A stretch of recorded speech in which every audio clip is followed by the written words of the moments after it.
Hello, ladies and gentlemen. Welcome back to another episode here on European Confessions. The following story that you're going to be listening to, it comes from a translation of a message that I received, and the translation, it reads like this.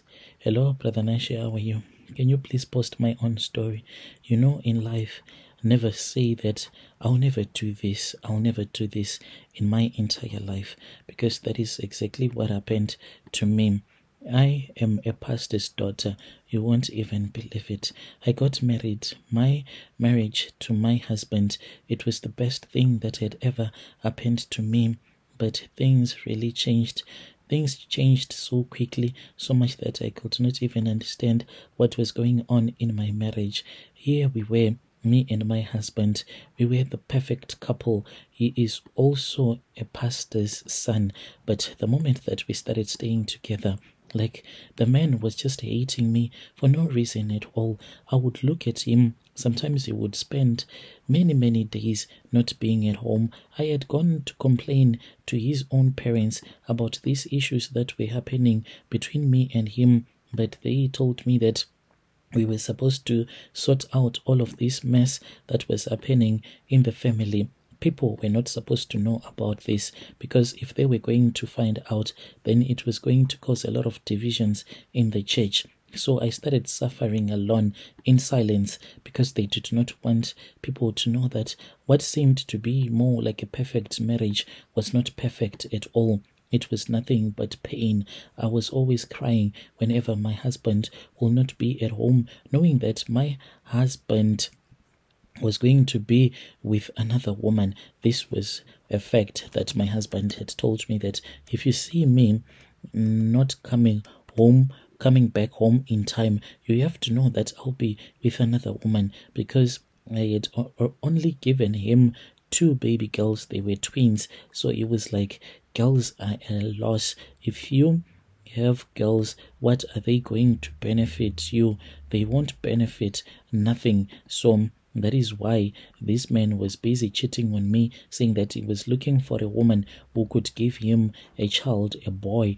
That is what he considered to be a real child. So he would sleep with this woman, dump that woman, sleep with another woman, claiming that he was looking for a boy, for a son, and I was always in pain. That was when I finally thought of coming to South Africa, after my friend had given me that advice, saying that if that is the case, if that is what you are going through, it is far much better that you try to find a job in South Africa, then you work as a maid, then you can get back on your feet.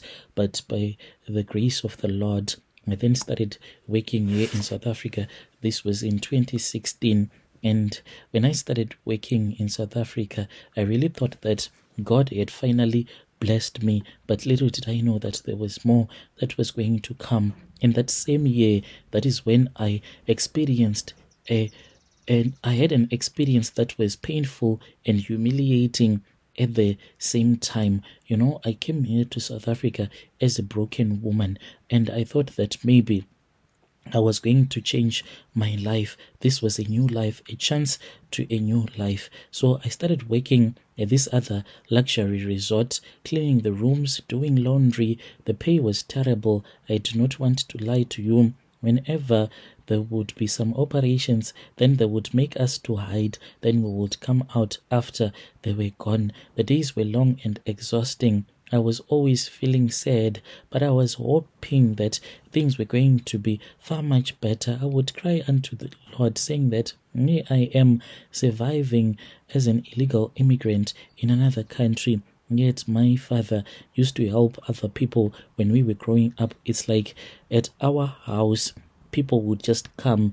It was more like an orphanage. There were always people at our home. But now here I was in another country, no papers, no what. The pay that I was earning never going to be enough. So I was even questioning God, saying, why is it that you created things to be this way? Others, they are born to suffer.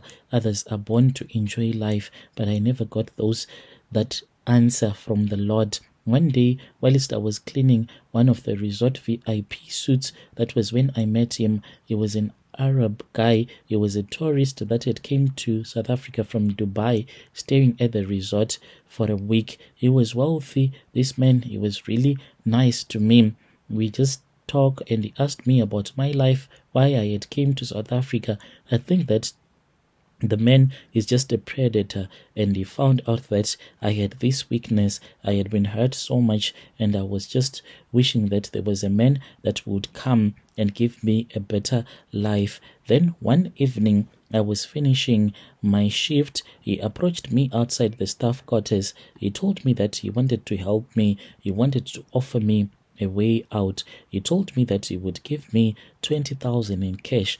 This was a lot of money in 2016. I remember the number so clearly because it felt like a fortune to me. 20,000 could change my life. If I tell you the salary that we were earning there, a lot of people are going to be so angry. Do you know that even though it was a very expensive place, but we were only getting sometimes 1.5, you would survive on tips, even though this was a very expensive, luxurious hotel. But then this man came. It was as if he was coming to my rescue. I totally agreed. You can just imagine that you are making less than 2,000 rands a month. Then a guy comes and says that he wants to give you 20,000 rands. This was quite a lot. So Brother Nashi, he then said that he could give me this money. At that time, I had never came across the word fetish, and he said that he can give me this money on one condition. He wanted to explore his fetishes with me, and I had not slept with a man in a very long time. Ever since I had started fighting with my husband until I came to South Africa, I even was in that position where I was missing sex because I did not just want to do it until this man came along. So I agreed. He told me that very same night we would be sleeping together. I cleaned up myself because, the pubic hair, it had grown. I had a bush down there. And then when it was in the evening, I went to his room. This guy, he shocked me by what he told me. He wanted me to eat his poop and to act like I was his dog. I was horrified, but the thought of 20,000 that he was going to give to me, he said, think about what it can do for you, for your family. And then I agreed. I agreed to do this. That night, Brother Nashi, when I was in my tiny room, before I had gone to his room, I kept on asking myself if I should do this. And I woke up, and then I went to his room. He got me on all fours, and he said that I was supposed to follow him like I was a dog. He even had a leash, which I was on his leash, walking on all fours and barking like a dog, giving me commands. I followed him until we went to the bath, and he then started pooping. And after he had pooped, he then took some gloves and took a little bit of his poop from the toilet and placed it on the tiling, and he said that I want you to eat my poop, babe. The taste, Brother Nashi, the smell, it is something that I can never forget. I wanted to vomit. I even took some washing powder, Omo, and tried to clean my mouth because I kept on feeling the taste in my mouth. I wanted to vomit in that moment, but I forced myself to keep on going. My body was shaking, but I kept thinking about how I could use this money. The whole time he was laughing at me, calling me degrading names. He treated me like I was not a human being. I felt like I had lost a piece of myself that I could never get back. He told me a monkey that was eating his holy feces, and this was a turn on for him. When it was over, he started sleeping with me. The man was just pure crazy. He handed me the money. I took it and I left without saying a word. I cried throughout the night. Even though it has been a very long time since this thing happened to me, but I still feel that shame in my heart. Each and every time when I think about it, I just feel so bad. Sharing this story with you, it is not because I want pity, but I just want people to understand that these things, they can happen to you. Look, when we were still growing up, like things were so good for us at our home. I never even imagined that this can happen to me. We used to have 2 maids at our house. Since my parents, they used to look after a lot of people. We had food, we had everything. But when we were all grown up, things just changed and things went so bad. This is my own story. If you post this story, please tell me so that I can follow through in the comment section.